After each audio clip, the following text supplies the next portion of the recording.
What you're breathing right now is part of a planet-sized machine, a global plumbing system that's never still.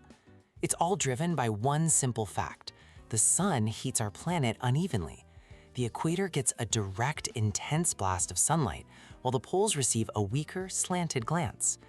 This creates a fundamental imbalance. The hot, expanded air at the equator has to rise, and the cold, dense air at the poles must sink. But it's not that simple. As the Earth spins, it adds a crucial twist called the Coriolis effect. This force deflects moving air to the right in the northern hemisphere and to the left in the southern. This curve prevents a simple north-south flow and organizes the atmosphere into 3 distinct circulation cells in each hemisphere.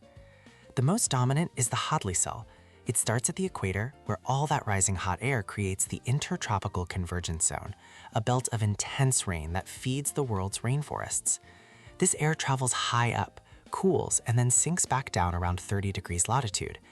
This sinking air is incredibly dry, which is why most of the world's great deserts, like the Sahara, are found right there.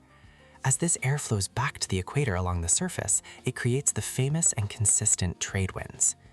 Wedged between the Hadley and the cold polar cell at the top of the world is the Ferrel cell, a middle gear that drives the persistent westerly winds we experience in the mid-latitudes. And high above it all, at the boundaries between these cells, are the jet streams, narrow rivers of air screaming past at over 200 kilometers per hour. These steer our major storms and are the reason a flight from New York to London is often faster than the return trip. So from the rotation of our planet to the angle of the sun, every single breeze is a part of this grand balancing act, tirelessly moving energy to make our world livable.